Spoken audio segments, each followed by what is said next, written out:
গত সপ্তাহে সূরাতুত তাকাসুরের আলোচনা শুরু করেছিলাম এবং করতেছিলাম। তিনটি বিষয়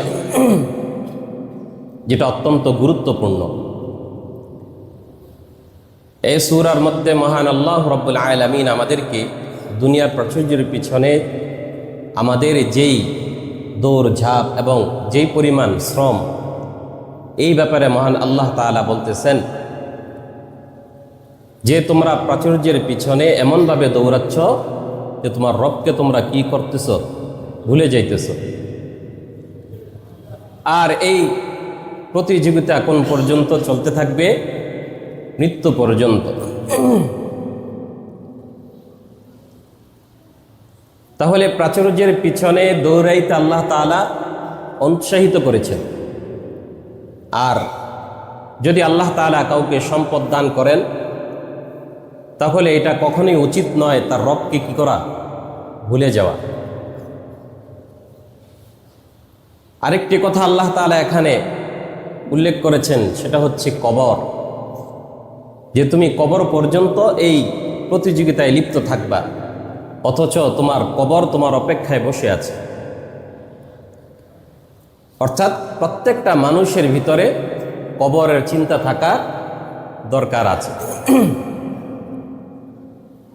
প্রাচুর্যের ব্যাপারে মহান আল্লাহ রাব্বুল আলামিন বলেন, লা ইয়াগুররান্নাকা তাকাল্লুবুল লাযীনা কাফারু ফিল বিলাদ মাতাউন ক্বালীলুন সুম্মা মা'ওয়াহুম জাহান্নাম।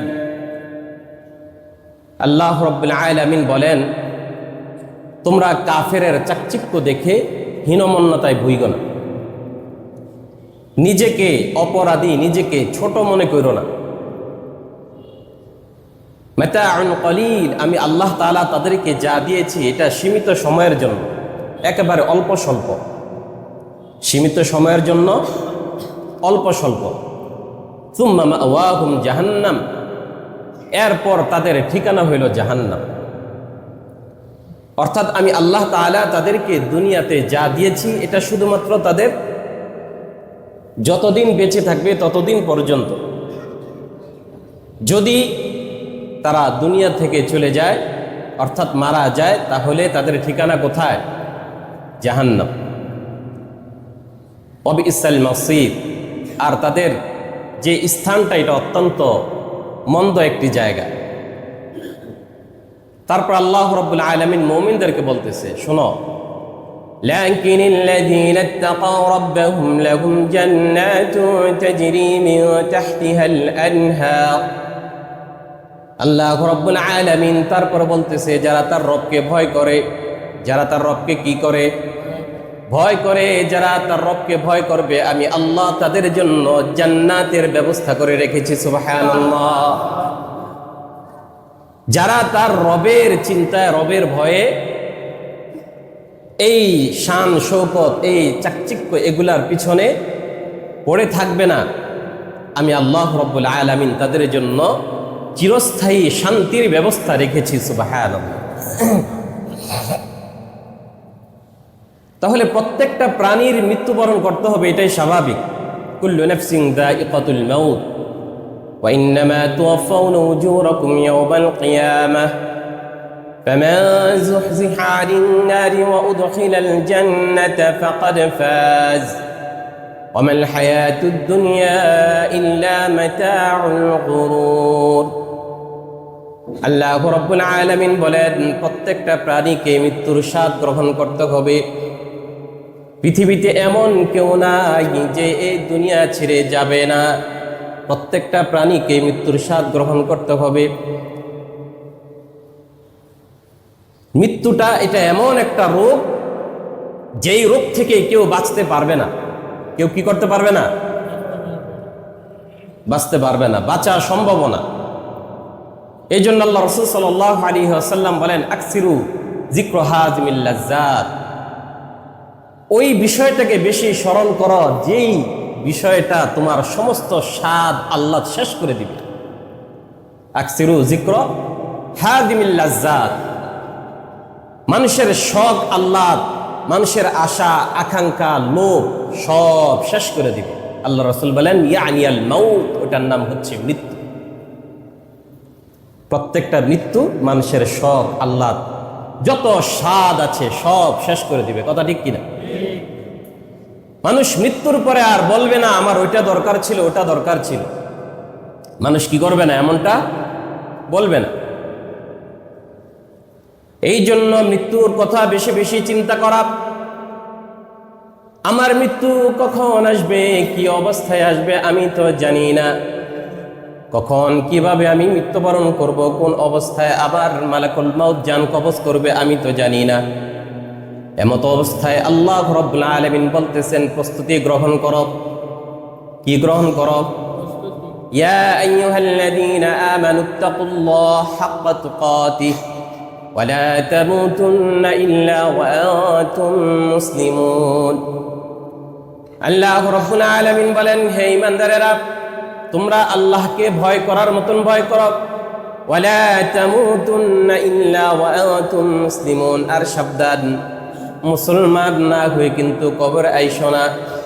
আল্লাহ রাব্বুল আলামিন কোরআনে কারীমের এই আয়াত শুরু করেছেন ঈমানদার বলে ডাক দিয়া। কি বলে ডাক দিয়া? ঈমানদার। তারপরে শেষে বলতেছেন মুসলমান না হয়ে কবর আইসো না। তার মানে বোঝা যায় কালেমা পড়লেই সে মুসলমান হয়ে যায় না। কালেমা পড়লেই কি হয় না? মুসলমান হয় না। কালেমা পড়ার পরে আল্লাহর হুকুম আহকাম যে ব্যক্তি মানে ওই ব্যক্তি কি? মুসলমান। মুসলমান শব্দের শাব্দিক অর্থ হচ্ছে আত্মসমর্পণ করা। ফামান শাআ ফালইউমিন ওয়া মান শাআ ফালইয়াকফুর। এমনটা নয় যেটা আমার ভাল লাগলো ওইটা মানলাম, আমার যেটা ভাল লাগলো না ওইটা ছেড়ে দিলাম। আমরা ইসলামের যেটা ভালো লাগে ওইটা কি করি? পালন করি। যেটা আমার ভালো না লাগে, আমার কষ্ট হয়, এটাকে আমরা কি করে দেই? ছেড়ে দেই। আল্লাহ বলতেছেন এমনটা যেন তোমাদের না হয়। যেটা তোমার ভাল লাগতেছে ওইটা তুমি করলা, যেটা তোমার ভাল লাগে না ওইটা তুমি করলা না। তাহলে মৃত্যু মানুষের এমন এক বিষয় যেটা মানুষের সকল স্বাদ আল্লাহ শেষ করে দেয়। হযরত উসমান ইবনে আফফান রাদিয়াল্লাহু তাআলা আনহু কবরের সামনে দাঁড়ায় দাঁড়ায় কাঁদে। কাঁদতে কাঁদতে দাড়ি মুবারক ভিজা গেছে, দাড়িগুলা সব ভিজা গেছে। সাহাবা একরাম জিজ্ঞাসা করলেন, হে উসমান, জান্নাতের আলোচনা শুনলেও জাহান্নামের আলোচনা এত শুনেন, জাহান্নামের আলোচনা শোনার পর আপনার চোখ দিয়ে কখনো পানি দেখি না, কিন্তু কবরের সামনে দাঁড়ায় দাঁড়ায় এইভাবে কেন কাঁদতেছেন? এমন ভাবে কাদার কারণটা কি? হযরত উসমান ইবনে আফফান রাদিয়াল্লাহু তাআলা আনহু বলেন, আমি রাসূলুল্লাহ সাল্লাল্লাহু আলাইহি ওয়াসাল্লামের কাছে শুনেছি মানুষের অনেকগুলা ঘাঁটি আছে আখিরাতের ময়দানে। আখিরাতের ময়দানে মানুষের অনেকগুলা ঘাঁটি, তার মধ্যে সর্বপ্রথম ঘাঁটির নাম হচ্ছে কবর। সর্বপ্রথম ঘাঁটির নামটা কি? কবর। আল্লাহ রাসূল সাল্লাল্লাহু আলাইহি ওয়াসাল্লাম বলেন, যেই ব্যক্তি কবরের মধ্যে পার পেয়ে যাবে বাকি ঘাঁটিগুলা তার জন্য সহজ হয়ে যাবে। কবরে যার আপনার শান্তি পাবে, কবরে যার ব্যাপারে জান্নাতের ফয়সালা হয়ে যাবে, বাকি যেই ঘাঁটিগুলা আছে এগুলা খুব সহজে পার করে ফেলতে পারে। তারপর আল্লাহর রাসূল সাল্লাল্লাহু আলাইহি ওয়াসাল্লাম বলেন, আর কোন ব্যক্তি যদি কবরের মধ্যে ধরা খেয়ে যায়, প্রথম ঘাটির মধ্যে যদি তার আমলনামার মধ্যে ধরা খেয়ে যায়, আল্লাহর পয়গম্বর বলেন বাকি ঘাটিগুলা তার অনেক কঠিন হয়ে যাবে। আল্লাহ তাআলা আমাদের জন্য কবরকে সহজ করে দেখ, সকলে বলে আমিন। তারপর আল্লাহর রাসূল সাল্লাল্লাহু আলাইহি ওয়াসাল্লাম বলেন, শোনো, আমি কবরের চাইতে ভয়াবহ আর কিছু দেখি নাই। এই জন্য সহিহ বুখারীতে বর্ণিত আছে, আম্মা জান হযরত আয়েশা সিদ্দিকা রাদিয়াল্লাহু তাআলা আনহা বলেন, আল্লাহ রাসূল সাল্লাল্লাহু আলাইহি ওয়াসাল্লাম বলেন, আমি যা জানি তোমরা যদি তা জানতা তাহলে তোমরা কম হাসতা, বেশি বেশি কাঁদতা। তোমরা হাসার সুযোগ পাইতা না, পরস্পর যে হাসো। আমি রাসূল যা জানি কবরের ব্যাপারে, হাসরের ব্যাপারে আমি যা জানি, তোমরা যদি তা জানতা তাহলে তোমাদের খানা পিনা দুনিয়ার সব আল্লাহ শেষ হয়ে যায়। আল্লাহ রাসূল সাল্লাল্লাহু আলাইহি ওয়াসাল্লামকে আল্লাহ রাব্বুল আলামিন আসমানে নিয়ে সব দেখিয়েছেন কার কেমন শাস্তি হবে। কোন সাহাবী তো তা দেখে নাই, কিন্তু সাহাবায়ে কেরাম আল্লাহ রাসূলের চেহারা দেখে উপলব্ধি করতে পেরেছেন। আমরা আল্লাহ রাসূলের হাদিসের মাধ্যমে উপলব্ধি করতে পারি কবরের জগৎটা কেমন হবে। কবরের জগৎটা অত্যন্ত ভয়াবহ হবে। এই জন্য আল্লাহ রাসূল সাল্লাল্লাহু আলাইহি ওয়াসাল্লাম সাহাবীদেরকে বলতেন, ও আমার সাহাবীরা, তোমরা বেশি বেশি আল্লাহর কাছে দোয়া করো, আল্লাহ আমাদেরকে কবরের আযাব থেকে মুক্তি দান করেন, কবরের আযাব থেকে মুক্তি দান করেন। এক আনসার সাহাবী মৃত্যুবরণ করেছেন। হযরত বারা রাদিয়াল্লাহু তাআলা আনহু বর্ণনা করেন, মুসনাদ আহমদ শরীফের হাদিস। হযরত বারা রাদিয়াল্লাহু তাআলা আনহু বলেন, একজন আনসার সাহাবী মৃত্যুবরণ করেছে। আমরা রাসূল সাল্লাল্লাহু আলাইহি ওয়াসাল্লামের সাথে তার জানাজায় রওনা দিয়েছি। জানাজায় যাওয়ার পথেই দেখি বাসজারের পাশে কবর করা হচ্ছে ওই সাহাবীর জন্য। এখনো পরিপূর্ণ কবর করা হয় না, কবর খোঁড়া হচ্ছে। আল্লাহ রাসূল সাল্লাল্লাহু আলাইহি ওয়াসাল্লাম কবরের দিকে তাকিয়ে আছেন। কিছুক্ষণ তাকিয়ে থেকে আল্লাহর রাসূল কবরের পাশে বসে গেলেন। সাহাবায়ে কেরাম বলেন, আমরাও বসে গেলাম। এমন ভাবে বসলাম, একটা সাহাবীও নড়াচড়া করে না, একদম চুপচাপ সবাই বসে আছে। আল্লাহর রাসূল হাতে একটা লাঠি নিয়ে জমিনের দিকে তাকাইয়া জমিন খুঁড়তেছেন। সাহাবায়ে কেরাম রাসূল সাল্লাল্লাহু আলাইহি ওয়াসাল্লামের লাঠির দিকে তাকায় আছেন, সবাই মনোযোগ দিয়ে তাকিয়ে আছেন, কেউ লড়াচড়া করে না। কয় কেমন যেন মাথার উপর পাখি বসে আছে, লড়াচড়া করলে এই পাখিটা চলে যাবে। এমন ভাবে আমরা আল্লাহর রাসূল সাল্লাল্লাহু আলাইহি ওয়াসাল্লামের পাশে বসে আছি। আল্লাহর রাসূল অত্যন্ত মনোযোগ সহকারে মাটি খুঁড়তেছেন। হঠাৎ করে মাথা উপরের দিকে তুলে সাহাবীদেরকে বলতেছেন, তিনবার বলেছেন, তোমরা কবরের আযাব থেকে আল্লাহর কাছে পানাহ চাও, তোমরা কবরের আযাব থেকে আল্লাহর কাছে পানাহ চাও। তিনবার আল্লাহ রাসূল সাল্লাল্লাহু আলাইহি ওয়াসাল্লাম বলে লম্বা চূড়া একটি হাদিস বর্ণনা করেন। মুমিন ব্যক্তির যখন রূহ কবজ করা হয়, মুমিন ব্যক্তির রূহ কবজ করার সময় আল্লাহ রাব্বুল আলামিন জান্নাত থেকে ফেরেশতা পাঠান। সুবহানাল্লাহ বলবেন না? জান্নাত থেকে অসংখ্য অগণিত ফেরেশতা আসে। ফেরেশতারা তার আশেপাশে বসে থাকে, যেখানে মানুষগুলা বসে থাকে, আত্মীয় স্বজন বসে থাকে, ফেরেশতারাও তাদের পাশে এসে বসে। মালাকুল মাউত এসে তার পাশে বসে। আর ওই মুমিন ব্যক্তির দৃষ্টি যতদূর পর্যন্ত যায়, দুই কাতারবদ্ধ হয়ে দৃষ্টির শেষ পর্যন্ত ওই জান্নাতি ফেরেশতারা অভ্যর্থনার জন্য দাঁড়িয়ে থাকে। এক একটা চেহারা এত সুন্দর, এত সুন্দর। ওই মুমূর্ষ ব্যক্তি, মৃত্যু পথযাত্রী ব্যক্তি যখন চেহারাগুলা দেখে সে আনন্দে আত্মহারা হয়ে যায়। মালাকুল মাউত তার পাশে বসে থাকে। এখানে একটা জিনিস খেয়াল করবেন, মালাকুল মাউত আজরাইল কিন্তু না। আমরা অনেকে বলি যে আজরাইল সবার জান কি করে, কবজ করে। অনেক ঘটনা এরকম শোনা যায় আজরাইল কেমনে জান কবজ করে। কিন্তু কোরআনে আল্লাহ তাআলা স্পষ্ট বলতেছেন, কুল ইয়াতাওয়াফাকুম মালাকুল মাউতিল্লাযী উকিলা বিকুম সুম্মা ইলা রাব্বিকুম তুরজাউন। তোমাদের প্রত্যেকের রূহ কবজ করার জন্য নিয়োজিত ফেরেশতা আছে। আর এই ফেরেশতাদের প্রধানকে হযরত আজরাইল আলাইহিস সালাতু ওয়াস সালাম। তাহলে আমার জন্য ফেরেশতা নিয়োজিত আছে, তার কাছে লিস্ট আছে আমার কখন আমার রূহ কবজ করতে হবে, আমার রূহটা কখন কবজ করতে হবে। এই কবজ করার সময় আমার রূহ কবজ করার জন্য নিয়োজিত ফেরেশতা কি আছে, প্রস্তুত হয়ে আছে। প্রত্যেকের জন্য নিয়োজিত ফেরেশতা আছে। ফেরেশতাদের বিশাল এক জামাত। আর এটার প্রধান কে? কথা বুঝেন না মনে হয়। কোরআনের আয়াত দিয়ে দলিল দিলাম, তারপর বিশ্বাস হইতেছে।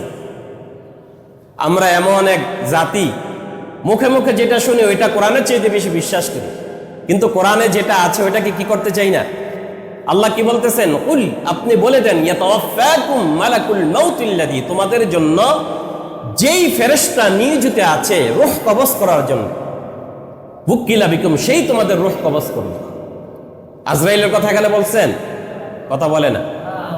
আজরাইল হচ্ছে মালাকুল মাউত, একটা আপনার ডিপার্টমেন্ট, এক একটা ডিপার্টমেন্ট আছে। যেমন হযরত জিবরিল আলাইহিস সালাতু ওয়াস সালাম এক কাজের জন্য নিয়োজিত ছিলেন, হযরত ইসরাফিল আলাইহিস সালাতু ওয়াস সালাম উনি এক কাজের জন্য নিয়োজিত, হযরত মিকাইল আলাইহিস সালাতু ওয়াস সালাম উনিও কি এক কাজে নিয়োজিত এবং ওনার আন্ডারে অসংখ্য ফেরেশতা রয়েছে। তারপর হযরত আজরাইল আলাইহিস সালাতু ওয়াস সালাম উনি আছেন মানুষের এবং প্রাণীদের, প্রত্যেকটা প্রাণীর, শুধু মানুষ না, প্রত্যেকটা প্রাণীর রূহ কবজ করে এবং ওনার আন্ডারে অসংখ্য অগণিত কি রয়েছে? ফেরেশতা রয়েছে। আর প্রত্যেকটা ফেরেশতার কাছে প্রত্যেকটা মানুষের হায়াতের লিস্ট দেওয়া আছে যে অমুক অমুক লোকের রূহ তুমি কবজ করবা। যখন তার সময় চলে আসে, 1 সেকেন্ড আগেও হবে না, 1 সেকেন্ড পরেও কি হবে না। যখন কবজ করার সাথে সাথে সে এসে উপস্থিত হয়ে যাবে। তো মালাকুল মাউত এসে উপস্থিত হবে। জান্নাত থেকে এই ফেরেশতারাও আসছে, সাথে জান্নাত থেকে একটি কাফনের কাপড় নিয়ে আসছে। এবার মালাকুল মাউত ওই মৃত্যু পথযাত্রী ব্যক্তির পাশে বসে তাকে বলবে, হে আল্লাহর প্রিয় বান্দা, আল্লাহ তোমাকে ডাক দিয়েছে, আল্লাহর ডাকে তুমি সাড়া দাও। হে আল্লাহর প্রশংসাকারী বান্দা, আল্লাহ তোমাকে ডাক দিয়েছে, আল্লাহর সাক্ষাতের জন্য তুমি প্রস্তুত হও গো। তোমার রূহটাকে আমরা কবজ করতে এসেছি। ইয়া আইয়াতুহান নাফসুল মুতমাইন্নাহ, হে অনুগতশীল অন্তর। এইভাবে যখন তাকে ডাক দেওয়া হবে, তার ভিতর থেকে রূহটাকে সুন্দরভাবে বের হয়ে যাবে। সরকারে দু আলম নবী মুহাম্মদুর রাসূলুল্লাহ সাল্লাল্লাহু আলাইহি ওয়াসাল্লাম বলেন, কয় পাত্র থেকে পানির শেষ ফুটাটা যেভাবে সহজভাবে বের হয়ে যায়, একটা গ্লাস যেটা আমরা উল্টা করে ধরি, শেষ ফুটাটা বের হইতে কষ্ট হয় না, সহজভাবে বের হয়ে যায়। আল্লাহ রাসূল সাল্লাল্লাহু আলাইহি ওয়াসাল্লাম বলেন, শেষ ফুটাটা যেমনি ভাবে খুব সহজেই বের হয়ে যায়, এমনি ভাবে সহজভাবে ওই মুমিন ব্যক্তির রূহটা বের হয়ে যাবে। বের হওয়ার সাথে সাথে এত সুন্দর একটা সুঘ্রাণ বের হবে, ওই সুঘ্রাণ চতুর্দিকে ছড়িয়ে যাবে। আর ওই সুগন্ধযুক্ত যে কাফনের কাপড় ফেরেশতারা নিয়ে এসেছিল, সাথে সাথে ওই রূহটাকে কাফনের কাপড় দ্বারা আবৃত করে ফেলবে। এবার ওই রূহটাকে নিয়ে আল্লাহর দিকে রওনা দিবে। রওনা দেওয়ার পথে এত সুন্দর সুঘ্রাণ ছড়াবে, সুঘ্রাণ শুনে ফেরেশতারা বুঝতে পারবে এটা কোনো ভালো লোকের, এটা কোনো আল্লাহর নেককার বান্দার রূহ। জিজ্ঞাসা করবে, কার রূহটাকে নিয়ে যাইতেছ? রূহ বহনকারী ফেরেশতারা বলবে, সুন্দর করে তার নামটা বলবে, তার বাবার নাম বলবে, তার এলাকার নাম বলবে। বলবেন, কোরআন এলাকা থেকে অমুকের ছেলে অমুকের রূহ, আল্লাহর প্রিয় বান্দার রূহটাকে আমরা আল্লাহর কাছে নিয়ে যাচ্ছি। এইভাবে প্রথম আসমান পর্যন্ত যাওয়া হবে। প্রথম আসমানে আওয়াজ দেওয়া হবে, সাথে সাথে দরজা খুলে দেওয়া হবে। প্রথম আসমানের ফেরেশতারা ওই রূহের ঘ্রাণ পেতে থাকবে। ফেরেশতারা জিজ্ঞাসা করবে, কার রূহ নিয়ে যাইতেছো এত সুন্দর ঘ্রাণ? ওই ব্যক্তির সব থেকে সুন্দর নামটা বলবে, তার বাবার নাম বলবে, তার এলাকার নাম বলবে, উমুকের ছেলে উমুক, আল্লাহর প্যারা বান্দার রূহটাকে আল্লাহর কাছে নিয়ে যাচ্ছি। আবার দ্বিতীয় আসমানে যাওয়ার পরে আবার দ্বিতীয় আসমানে একই প্রশ্ন ফেরেশতারা করবে। এমন করতে করতে সপ্তম আসমান পাড়িয়ে যখন আল্লাহর কাছে নিয়ে যাওয়া হবে, আল্লাহ রাব্বুল আলামিন বলবে, আমার বান্দার নামটা ইল্লিগিনে লিখে দাও আর বান্দার রূহটাকে তার শরীরের মধ্যে ফিরিয়ে দাও, কারণ তার কিছু সওয়াল আছে, জবাব আছে, এগুলা তাকে সওয়ালের প্রশ্ন, তাকে কিছু প্রশ্ন করা হবে আর ওই প্রশ্নের সম্মুখীন আমার বান্দা হবে। এবার তার শরীরের মধ্যে রূহটাকে ফিরিয়ে দেওয়া হবে। ফিরিয়ে দেওয়ার পরে দুইজন ফেরেশতা আসবে তার কাছে। ফেরেশতা এসে তাকে বসাবে, বসানোর পরে জিজ্ঞাসা করবে, আমার রব্বুক, তোমার রব কি? আমরা সবাই জানি কি জানি না? বলবে, আমরা তো জানি, কোনো টেনশন নাই। কথা বলে না, সবাই জানি, কাফেরও জানে কবরের মধ্যে কি প্রশ্ন করা হবে, কিন্তু কবরের মধ্যে ফাসিক ব্যক্তি ওই দিন প্রশ্নগুলোর জবাব দিতে পারবে না।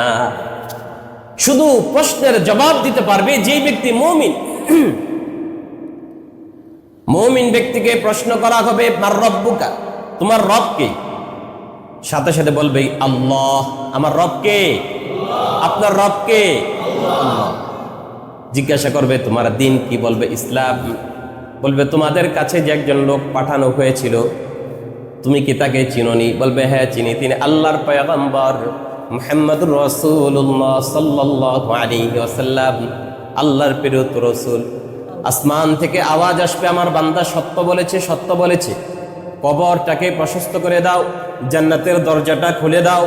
জান্নাত থেকে বাতাস বের হতে থাকবে। আরেক বর্ণনা আছে জান্নাতের হুরগুলা দেখতে থাকবে, হুরগুলা দেখে সে হাত বাড়াবে হুরদেরকে ধরার জন্য। আল্লাহ বলবে বান্দা এত পাগল হইস না, একটু সময় আছে, এখন ঘুমাও। যেমন ঘুমাও, ঘুম থেকে উঠে তারপরে তোমাকে ঘুম থেকে জাগানো হবে, জাগানোর পরে এগুলা সব তোমার হয়ে যাবে। ঘুমাও, তুমি ঘুমাও। জান্নাতের দরজা খুলে দেওয়া হবে, তার দৃষ্টি যত দূর পর্যন্ত যায় অত দূর পর্যন্ত সে জান্নাত দেখতে পাবে। তারপর আল্লাহ রাব্বুল আলামিন বলবেন আমার বান্দা জমিনের মধ্যে শুয়ে থাকবে, এটা তো হতে পারে না। আমার বান্দার জন্য জান্নাতের গালিচা বিছায় দাও, জান্নাতের বিছানা বিছায় দাও। কবরের মধ্যে জান্নাতের বিছানা বিছিয়ে দেওয়া হবে। তারপরে তার মাথার উপর থাকবে জান্নাতের সুন্দর সামিয়ানা থাকবে তার মাথার উপর। এমনিভাবে সে শুয়ে থাকবে। কিয়ামত সংগঠিত হবে, মনে হবে যে মাত্র ঘুমাইলাম আর এখনই আমারে জাগায় দিল। মানুষ যখন ঘুমায়, যতই ঘুমাক, যখন জাগায় দেখো মাত্র ঘুমাইলাম আর এখন জাগায় দিলা। তারপর আল্লাহ রাসূল সাল্লাল্লাহু আলাইহি ওয়াসাল্লাম বলেন ফাসিক ফুজ্জারের রূহ যখন কবজ করা হয়, জাহান্নাম থেকে ভয়ঙ্কর চেহারাওয়ালা ফেরেশতা তার কাছে আসে। জাহান্নাম থেকে চট জাতীয় দুর্গন্ধযুক্ত একটি চট জাতীয় একটা কাপড় নিয়ে আসা হয়।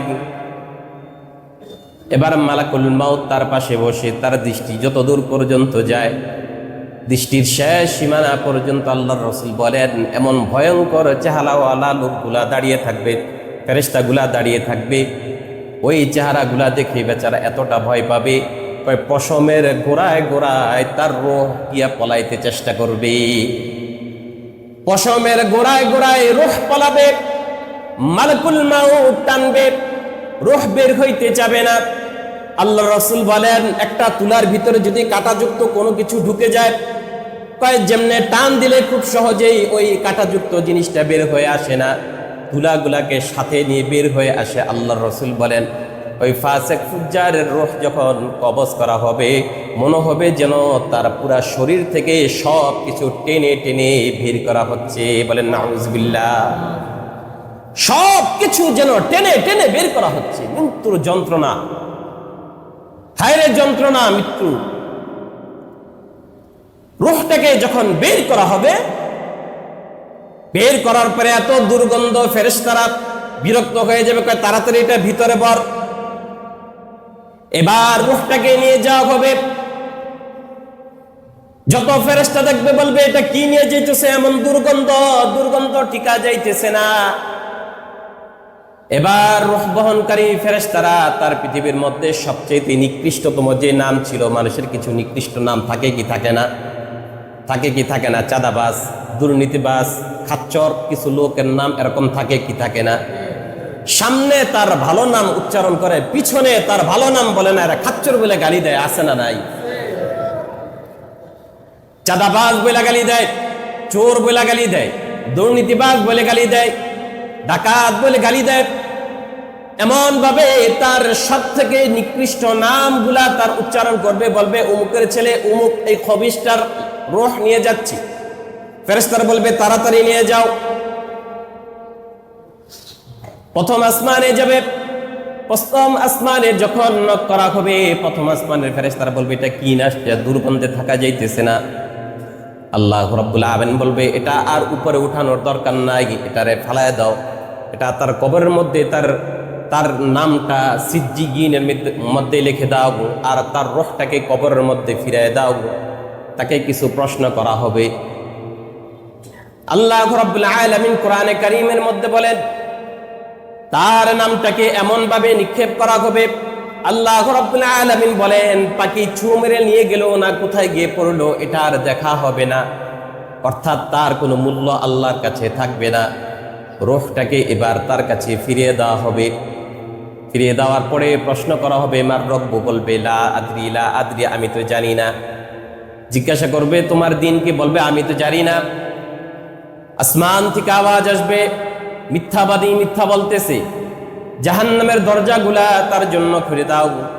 সুনানে আবু দাউদ শরীফে বর্ণিত আছে, আল্লাহ রাসূল সাল্লাল্লাহু আলাইহি ওয়াসাল্লাম বলেন, তার বিছানাটা হবে জাহান্নামের বিছানা, জাহান্নামের বিছানা বিছায় দেওয়া হবে, আর তার মাথার উপর থাকবে আগুন।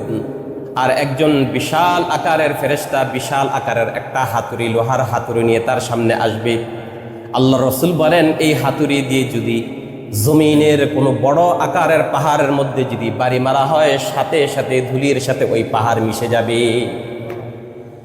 এমন একটা হাতুড়ি দিয়ে তার মাথার মধ্যে বাড়ি দেওয়া হবে।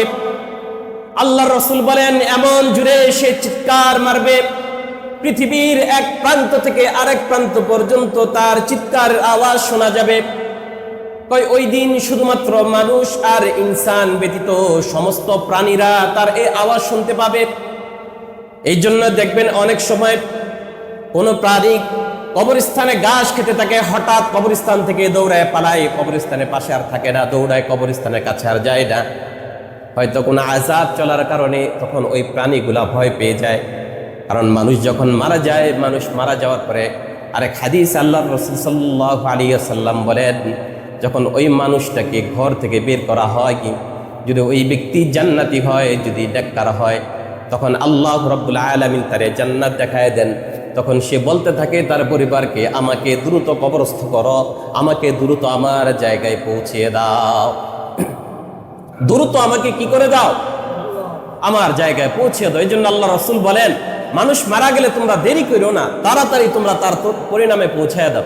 আমরা তো সকালে মারা গেলে পরের দিন সকালে তার জানাজা দিই, কিন্তু জানাজা যত দ্রুত দেওয়া যায়, সারা দেশব্যাপী এলান করতে হবে, তারপর সবাই আসবে, তারপর জানাজা দিতে হবে। আল্লাহ রাসূল এটা নিষেধ করেছে।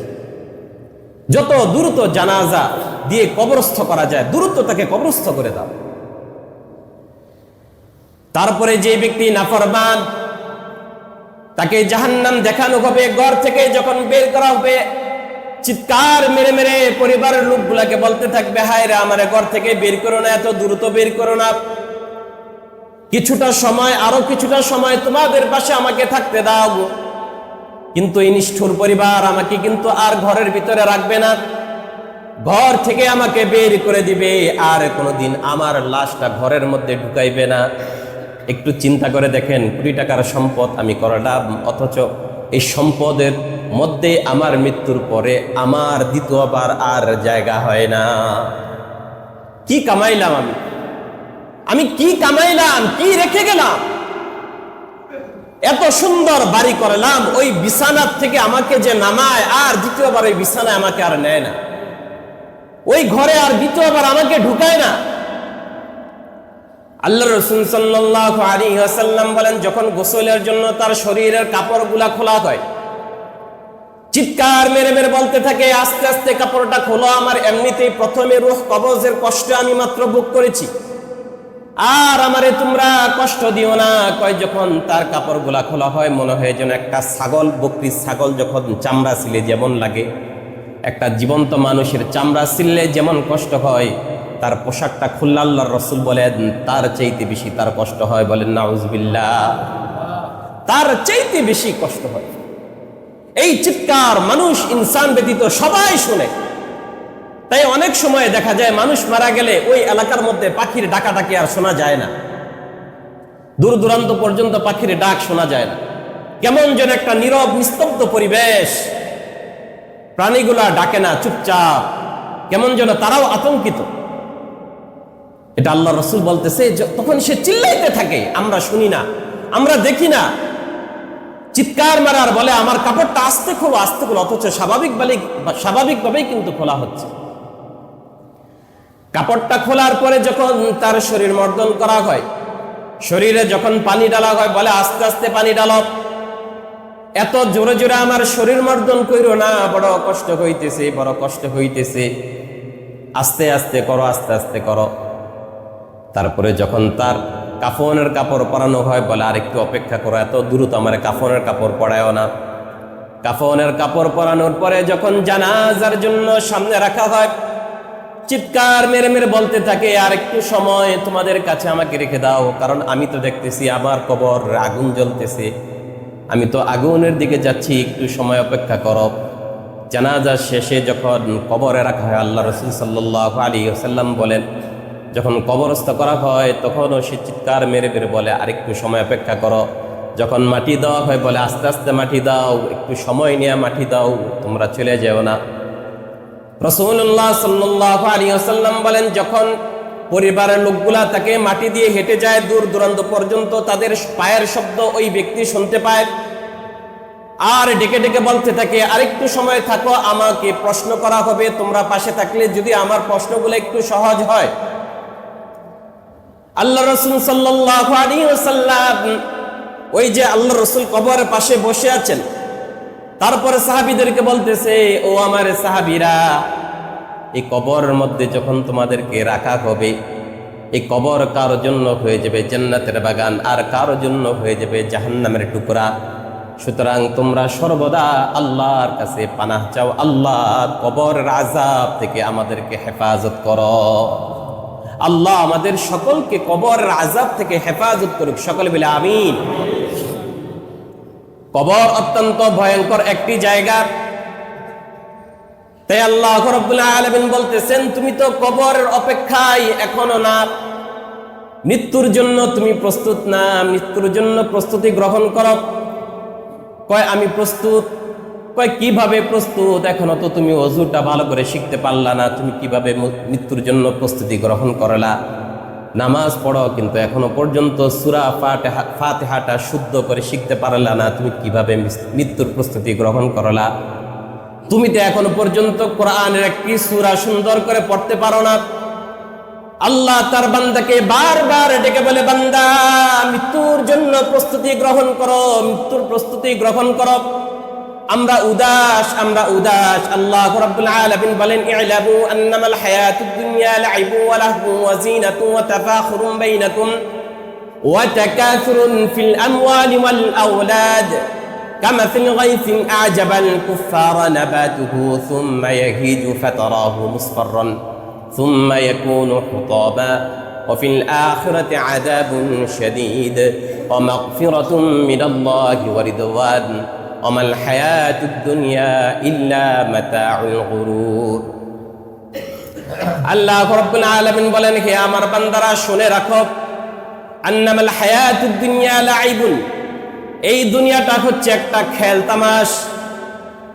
আন্নামাল হায়াতুদ দুনিয়া লাইবু ওয়া লাহু ওয়া জিনাতুন, কয় তারপরে এই দুনিয়াটা হচ্ছে সাজ সরঞ্জাম, খেল তামাশ, সাজ সরঞ্জাম। ওয়া তাফাখুরুম বাইনাকুম, পারস্পরিক অহংকার। ওয়া তাকাসুরুন, কয় সম্পদের আধিক্যতার প্রতিযোগিতা। কয়টা কথা বলেছেন? এক নম্বর বলতেছেন দুনিয়াটা হচ্ছে খেল তামাশ, 2 নম্বর চাকচিক্য, 3 নম্বর পারস্পরিক অহংকার, 4 নম্বর ওয়া তাকাসুরুম বাইনাকুম ফিল আমওয়ালি ওয়াল আওলাদ, সন্তান আর সম্পদের প্রাচুর্যের বাড়াবাড়ি। মুফাসসিরিন ইকরাম এই আয়াতের ব্যাখ্যা এইভাবে করেছেন, কয় যখন একটা বাচ্চা থাকে তখন তার সময়টা কাটে খেলাধুলায়, কাটে কি কাটে না? তারপরে যখন আরেকটু বড় হয় তখন তার সাজ সরঞ্জাম, কয় এই জামাটা আমার অনেক সুন্দর লাগবে, এই প্যান্টটা আমার সুন্দর লাগবে, বলে কি বলে না? সাজ সরঞ্জাম নিয়ে ব্যস্ত থাকে। তারপর একটা সময় থাকে অহংকার। ওয়া তাফাখুরুম বাইনাকুম, কয় ফোনটা কত দিয়া কিনছো? কয় 1.5 লাখ। কয় আমারটা তো 2 লাখ টাকা দিয়ে কিনছি। কথা বলে না। কয় তোমার গাড়িটা কত? কয় 5 কোটি। কয় আমিও তো একটা কিনতেছি 7 কোটি টাকা, বলে কি বলে না? এই যে পারস্পরিক অহংকার। কয় তোমার বাড়ি কত দিয়া করছো? কয় 5 কোটি। কয় আমি একটা গুলশানে করতেছি 10 কোটি টাকা খরচ হইতেছে, বলে কি বলে না? তারপরে তোমার ঘড়িটা কত? কয় 2 লাখ টাকা। ঘড়িটা কত? কয় 2 লাখ। কয় আমারও একটা আছে 2.5 লাখ। পারস্পরিক অহংকার, দেখায়, কয় দেখো ঘড়িটা কিনছি, সুন্দর না? কত? 2 লাখ। তা আমার এমন একটা কিনতে হবে। আল্লাহ বলে, আরে তুই যে 2 লাখ টাকাটা ঘড়ি কিনতেছ, এটা তো অহংকার প্রদর্শন। তুমি 1 লাখ টাকা দা ফোন কিনতেছ, তুমি দামি দামি পোশাক কিনতেছ, এই যে সুট কিনছ, কয় কত? কয় ইটালি থেকে আনছি, বেশি পড়ে না, 2.5 লক্ষ টাকা পড়ছে। আমরাও তো পড়ি, গুলিস্তান থেকে কিনছি 250 টাকা। কথা বলে না? যেই ব্যক্তি 2.5 লাখ টাকাটা কিনছে, তার হিসাব হবে কয় টাকা? কথা বলে না? আপনারা হয়তো মনে করতেছেন পিনছি তো পিনছি, শেষ না বাবা না। আল্লাহর কসম, আল্লাহর কাছে হিসাব দিতে হবে। কয় যে 250 টাকাটা কিনছে, তার 250 টাকার হিসাব হবে। আল্লাহ বলেন, ওয়া তাফাখুরুম বাইনাকুম, পারস্পরিক অহংকার, ওয়া তাকাসুরুন, কয় যখন একটা সময় আসে, এই সময়টা হচ্ছে যৌবনকাল। এই যৌবনকালে একে অপরকে অহংকার করে, কয় তুই অত টাকাটা কিনছস, আমি অত টাকাতে কিনছি। কয় বাইকটা কত নিছে? R15 7 লাখ টাকা পড়ছে। আমি তো ইন্দুটা নিছি, আমারটা 8 লাখ টাকা পড়ছে। তারপর আসে বার্ধক্যের বিষয়। আল্লাহ তাআলা বলেন, ওয়া তাকাসুরুন ফিল আমওয়ালি ওয়াল আওলাদ, তখন ওই ব্যক্তির প্রাচুর্যের বিষয় তার মাথায় সবসময় খেলে। কয় গুলশানের যে বাড়িটা এখনো পর্যন্ত কমপ্লিট হইল না, ওইটারে কমপ্লিট করতে হবে। সন্তান 2টার ইটালি পাঠাইছে, আরেকটা মালয়েশিয়া থাকে, আর বেতনটা কম, এরাও ইটালি পাঠাইতে হবে। বলে হুজুর 2টা পোলা ইটালি থাকে, এক একজনের বেতন 5 লাখ টাকা। আর একটা আমেরিকা থাকে, ওইটার একটু বেতন বেশি, এটার 15 লক্ষ টাকা। কিন্তু তার ছেলে কতটা নেককার, কতটা দিনদার, কোনোদিন কিন্তু বলে না। প্রাচুর্যের আধিক্যতা নিয়ে তার প্রশংসা, তার আত্মগরিমা। আল্লাহ তাআলা বলেন, ওয়া তাকাসুরুন ফিল আমওয়ালি ওয়াল আওলাদ, সন্তান আর সন্ততি নিয়ে তার গর্ব করে কি করে না? দেখবেন অনেকে আছে সন্তান নিয়ে গর্ব করে।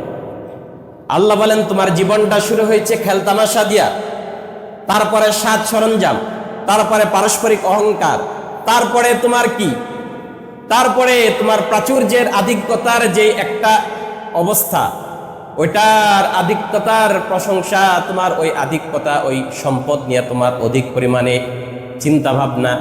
আল্লাহ রাব্বুল আলামিন তারপর দৃষ্টান্ত দিয়ে বলতেছেন, কামাতালি গাইসিন আজাবাল কুফারা নাবাতুহু সুম্মা ইয়াহিজু ফাতারাহু মুসফাররান সুম্মা ইয়াকুনু হুতামা।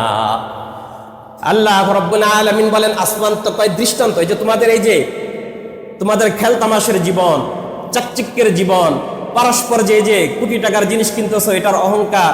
তারপরে তোমার ছেলে আমেরিকা থাকে, ইটালি থাকে, ব্রিটেনে থাকে, কোটি কোটি টাকা কামায়। এগুলার দৃষ্টান্ত আমি আল্লাহ তাআলা কামাসালি গাইসিন আজাবাল কুফার, আসমান থেকে বর্ষণকারী পানির মতো। আসমান থেকে পানি যখন বর্ষণ হয়, আজাবাল কুফার, কৃষক দেখা খুশি হয়ে যায়, কারণ যখন বৃষ্টি হয় তখন কিন্তু উদ্ভিদ জমিন থেকে বের হয়, ফসল আদি কি হয়, সতেজতা লাভ করে। কথা ঠিক কিনা? সুম্মা ইয়াহিজু, কয় তারপরে শুকায় যায়, ফাতারাহু মুসফাররান, শুকাইতে শুকাইতে হলুদ হয়ে যায়। সুম্মা ইয়াকুনু হুতামা, কয় তারপর খড়কুটা হয়ে যায়, শেষ। কথা বলে না? ধানটা গজাইলো অথবা আপনার গমটা গজাইলো, কত সুন্দর সবুজ, তাই না? তারপরে আল্লাহ বলেন মুসফাররান, তারপরে হলুদ হয়ে যায়। কি হয়ে যায়? সুম্মা ইয়াকুনু হুতামা, এবার কৃষক কেটে নিয়ে আসে, পুরা গাছটা কাইটা এটারে কুটা বানায় ফেলে, তারপর পুরায়া শেষ। সুম্মা ইয়াকুনু হুতামা, কয় তোমাদের আখিরাতের দৃষ্টান্ত হবে এরকম। কয় তোমার এই দামি আইফোন, দামি মার্সিডিজ গাড়ি, তোমার গুলশানের বাড়ি, ইটালের বেতন, কয় এগুলা সব দুনিয়াতে থেকে যাবে, যখন তুমি আমার কাছে আসবা থাকবে শুধু আমল, বান্দা আমল দেখা। সুম্মা ইয়াকুনু হুতামা, সব শেষ। আজকে তোমার আল্লাহ তাআলা বলেন, ওই কিয়ামতের ময়দানে আমি আল্লাহ শুধু তোমার আমল দেখবো, বাকি আর কিছু দেখবো না, কোনো কিছুই কাজে আসবে না। ইয়াউমা লা ইয়ানফাউ মালু ওয়ালা বানুন, কয় তুমি যে দুনিয়াতে তোমার পোলা ইটালি কোটি টাকা কামাইতো, কয় এটা তোমার কাজে নাই রে বান্দা, ইল্লা মানাতাল্লাহ, আল্লাহর কাছে কি নিয়ে আসছো, এটা বল। ওয়াফিল আখিরাতি আযাবুন শাদীদ ওয়া মাগফিরাতুম মিনাল্লাহি ওয়া রিদওয়ান, কয় আখিরাতে 2টা অবস্থা হবে। ওয়াফিল আখিরাতি আযাবুন শাদীদ, এক বান্দা, এক অবস্থা হবে বান্দার আযাবুন শাদীদ, তার আযাব হবে কঠিন থেকে কঠিন। আরেক শ্রেণী হবে মাগফিরাতুম মিনাল্লাহি ওয়া রিদওয়ান, আল্লাহর পক্ষ থেকে ক্ষমা এবং সন্তুষ্টি।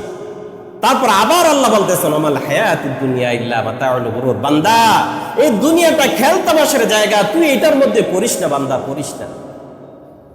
আল্লাহ তাআলা আমাদেরকে দুনিয়ার খেলতামাশ থেকে হেফাজত করুক, সকলে বলে আমিন। আমাদের বেশি বেশি কবরের কথা স্মরণ করার তৌফিক দান করুক, সকলে বলে আমিন। সুবহান রাব্বিকা রাব্বিল ইজ্জাতি আম্মা ইয়াসিফুন ওয়া সালামুন